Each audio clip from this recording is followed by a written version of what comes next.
Mrs., kausapin ko lang po kayo saglit. Anak, anak, kakausapin lang ako ng doktor mo, ha?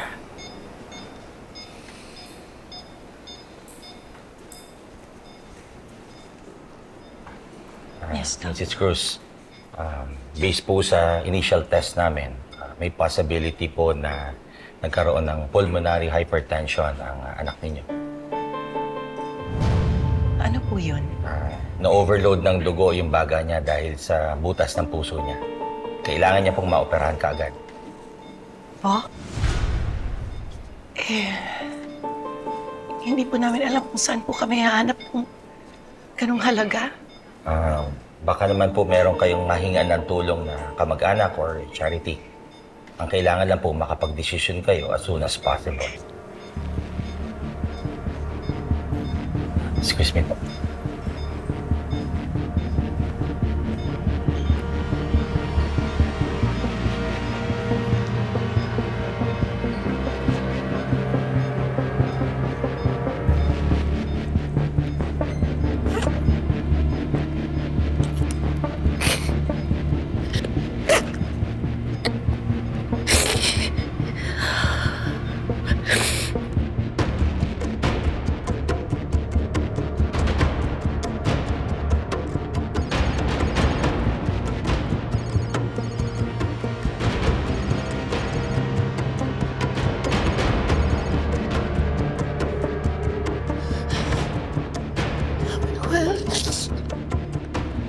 Sumagot ka.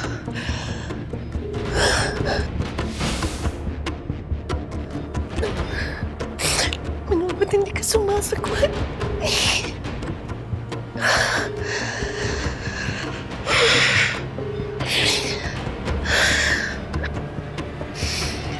Manuel, sumagot ka.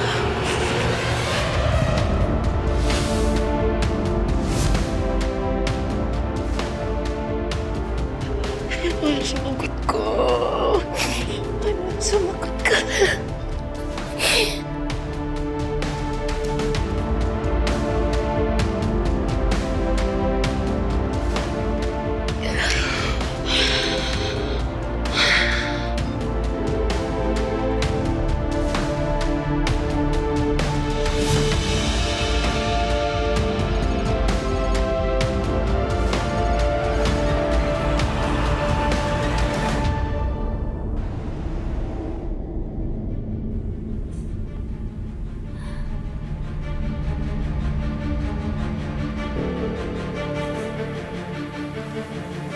Ano nangyari? Tinatanong mo pa. Lasing na lasing ka kagabi. Pinipilit mo akong halikan. Ayoko sana pero wala na akong nagawa. Nakainom din ako.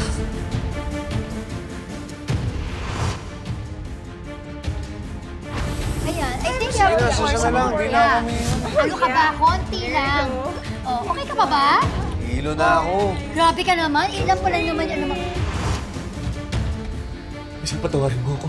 Alam mo, nire-respeto kita, di ba? Tsaka, may pamilya kasi ako. Siya na talaga. Pero nangyari na. Manuel, nagawa mo na. Saan ka pupunta? Kailangan ko na umalis. Manuel!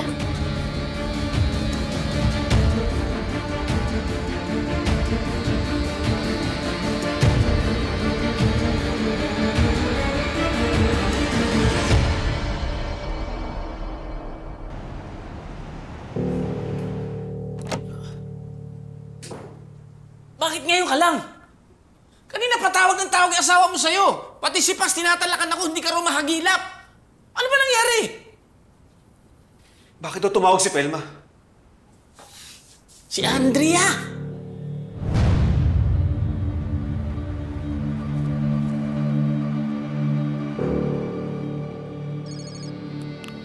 Manuel? Hello, mahal. Sa wakas, Manuel. Ano ba nangyari? Teka, bakit hindi mo sinasagot yung tawag ko? Okay ka lang ba? Sorry talaga. Ano nangyari kay Andrea? Kamusta na siya? Inatake na naman si Andrea kagabi. Kaya sinugod ko siya sa ospital. Sabi nga pala ni Dr. Gallardo, nahihirapan na yung puso niya eh. Kailangan na niyang operahan kaagad-agad.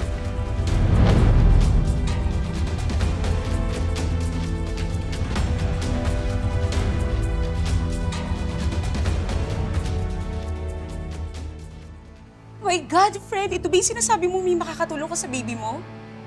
So, ipapasalo mo kay Manuel? Paano mo palalabasin sa kanya yan? Madali lang yun. Palilipasin ko lang ang ilang linggo. Siguro naman by that time, hindi pa halata yung tiyan ko. Malay ba naman niya? Magtutumad sa pala akong buntis. Anyway, kumusta naman yung performance niya? Magaling ba? Ikaw talaga. Oh, tinamasabi pa tayo. Ay, kawawang Manuel. Sasabit mo pa sa problema mo. Eh, hindi mo naman siya type. Diba ayaw mo nga sa kanya kasi janitor lang siya? Ikaw na rin nagsabi, di ba? Si Manuel, mabait, masipag, tsaka matino. Hindi katulad ng ex ko si Jojo. Tsaka nakita ko kung gaano niya kamahal ang pamilya niya. Kaya siguro naman, kaya rin niya mahalin ang baby ko. Friend, kung sa tingin mo this would work, then go. Ang importante, safe ka at di ka makukulong. At ang mahalaga, hindi ka madedeport.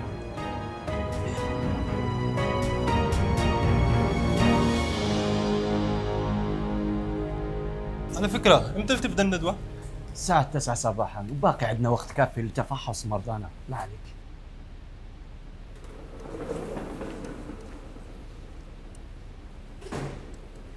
Pare, kailangan daw takpan yung butas eh.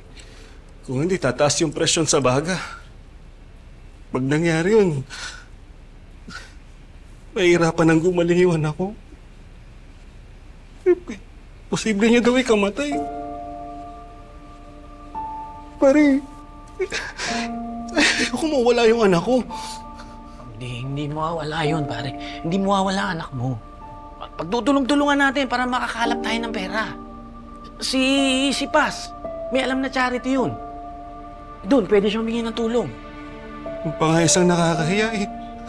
Pare, dapat ako gumagawa nun. Ako dapat yun nandun sa tabi ng pamilya ko eh. Pero ano, nasan ako? Nandito nagpaparty habang nasa ospital yung anak ko. Hindi mo naman kasalanan. Hindi mo naman alam eh. Asama lang talaga ng timing, di ba? Eh, ano ba naman kasi nangyari? Hanap kami ng hanap sa'yo. Para sabay-sabay sana tayo magpalipas ng amats. Bigla kang nawala. Pati si Hazel. Bihira ka, madaling araw na kami umalis doon. Akala ko nauna ka na doon sa apartment. Pre, may nangyari sa inyo ni Hazel, no?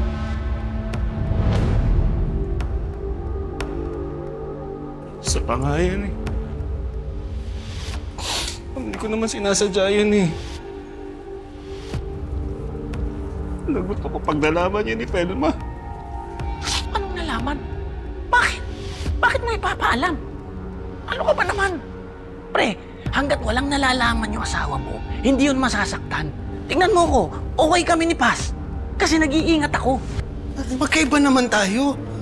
Tsaka di ko naman sinasadya yun, tsaka di na mauulit yun. Pwede mo pag-usapan na natin kung saan ako makakakuha ng pera. Eh, hindi naman tayo basta-basta pwedeng humiram sa bangko, mangutang. Hindi pwede, check nila sweldo natin. Maliit yun kumpara sa iba.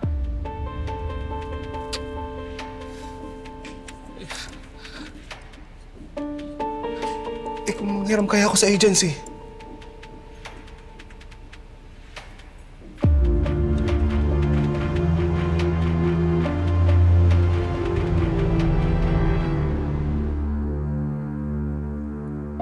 Madalas pa rin siyang hingalin at mapagod. Sana mabuo na yung pera para sa operasyon. Ay, ano ba lang sabi ni paring Manuel? Kailan daw siya magpapadala? Sinubukan niya manghiram doon sa agency pero bawal palang bumali.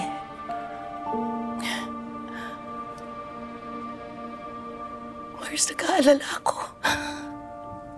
Nag-aalala ako, baka hindi Mars, yung Mars. anak ko sa operasyon. Mars, huwag ka magsalita ng ganyan. Hindi pa babayaan ng Diyos ang inaanak ko. Ng Diyos yan, Mars. Tsaka isa pa, Mars, gumagawa naman tayo ng paraan, di ba? Sinasikaso ko yung mga papeles niya, yung mga requirements para sa charity. Kapit lang. Just kapit lang.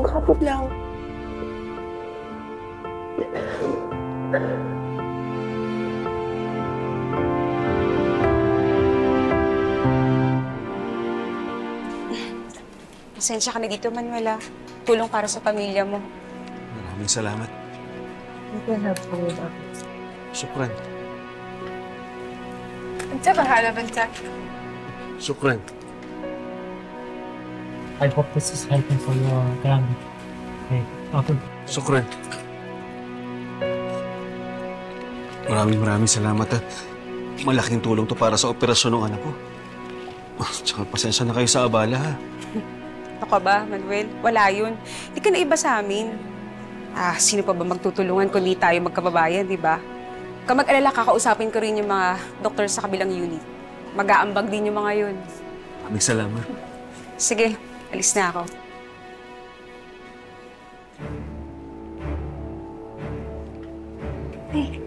Ano yan? Ano meron? Para sa anak niya. Kailangan ng ma-opera.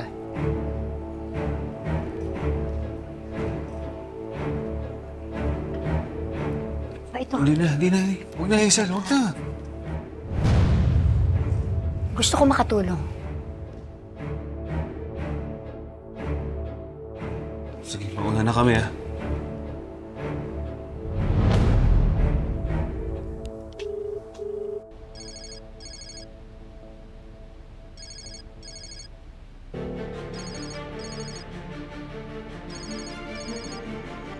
Hello? Sino to?